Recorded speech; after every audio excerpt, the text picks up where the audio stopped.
Welcome back to DC Silver Age Storytime, and today we have Adventure Comics 306, published in March 1963. The story by Edmund Hamilton and art by John Forte. I'll call him Forte.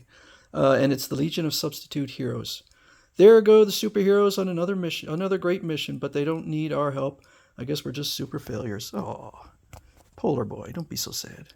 So Polar Boy is out there, and he's hoping to become a member of the Legion of Superheroes. And so he's looking at the avenue of heroes and wants to join them. Soon, if I'm successful, my name will be among those of the superheroes. It's all I've lived for, worked for, and trained for. And so these folks are here to demonstrate their powers. And so he's Breck Brannon of the planet Thar, and I call myself Polar Boy because of my power that I'll demonstrate to you. The power of creating intense cold. A few people on my world have developed that power. So he goes through his whole backstory, but they reject him because they feel that he'd be more of a hindrance than help, because I guess he just really radiates cold. Although he seems to be, I don't know, he's around these substitute heroes later, and nobody seems to be bothered by him. But rejected, rejected, rejected. Only yesterday I thought I might be one of the Legion, but now I never will be. All the purpose of my life is gone. Oh.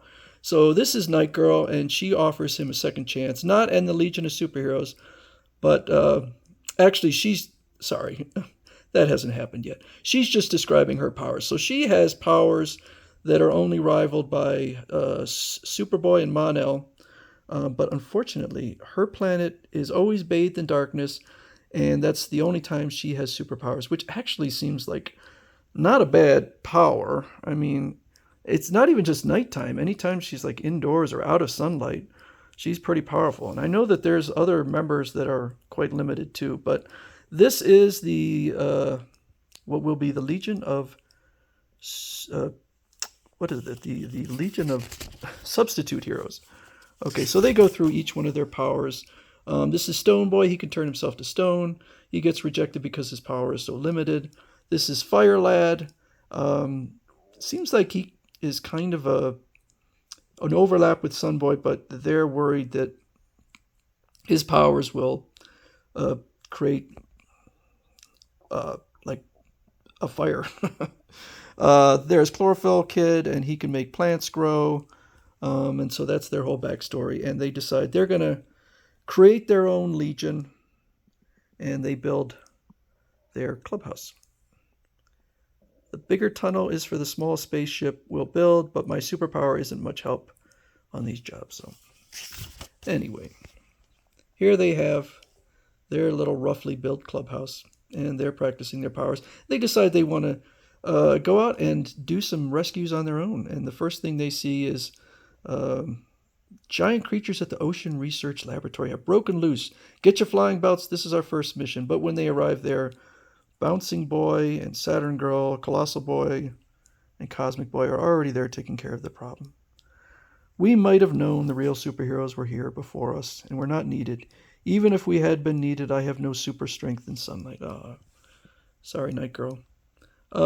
So they go back to their clubhouse. Cheer up. Well, better luck next time, and really prove ourselves. So we have another problem. The Science Police Commission thinks we're peaceful scientists who built this dome city so we can conduct polar experiments. They don't know we're criminals, so they're going to attack Earth. Here's our chance. That flying crime city is now on the dark side of Earth, and you can use your strength, Night Girl. I'll go too, though. I can't do much. My so-called superpower sure isn't good for much. Yeah, maybe not. So as they get there, guess what? The Legion of Superheroes are already there.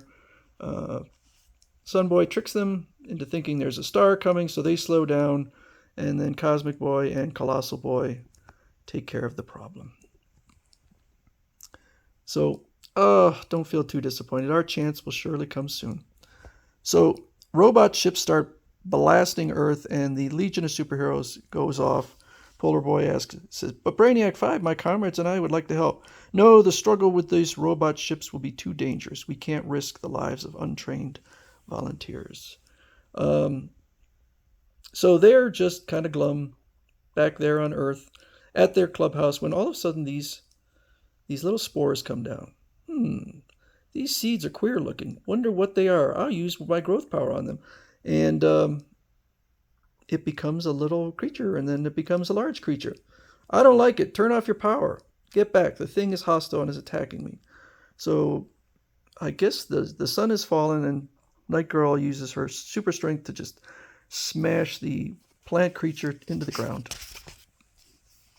And then whatever his name, Flame Boy or whatever, burns him up.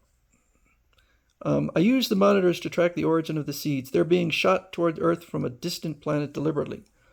So that the robot ships that the Legion have gone out to are only a diversion. This is the real attack on Earth, all of these seeds. And they are growing into an army. Look, these plant men grow others like themselves. When they ripen fully, their root feet come free. Those trucks are carrying more seeds. Somewhere we'll wait until dark and see where. So I feel like this was inspired probably by the invasion of the Body Snatchers. Plant-like creatures. They appear to be highly intelligent, and they are building machines, spaceships, cities. So the Legion of Substitute Heroes decide they're going to attack their fort. The first one to go in is Stone Boy, who turns himself to stone. They can't make any impression on his stone body, but they'll soon bring their ray weapons. Stone Boy is sacrificing himself. Quick, we must get into the seed storehouse while he's distracting their attention. So I'm not sure what kind of stone he becomes, but it must be pretty tough. He looks kind of like Diamond. Actually, he looks like Bizarro. So Night Girl starts to punch into their rather soft-looking building, but the sun has already risen and her super strength is gone.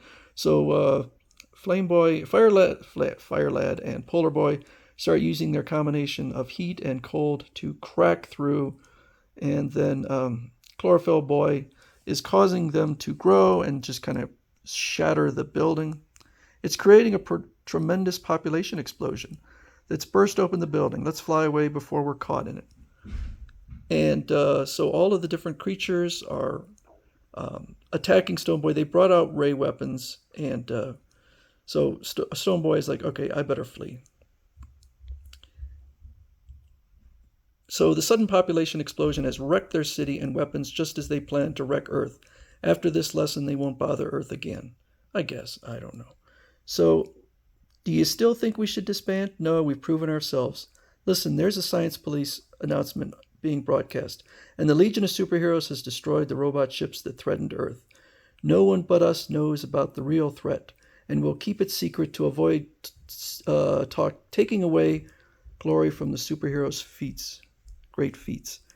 The superheroes, they're still the greatest, but we've proved we can act as their standbys, and someday maybe the world will know about us substitute heroes. So I really like the Legion of Substitute Heroes, and they're reoccurring characters for a long time. So that is the first introduction of the Legion of Substitute Heroes.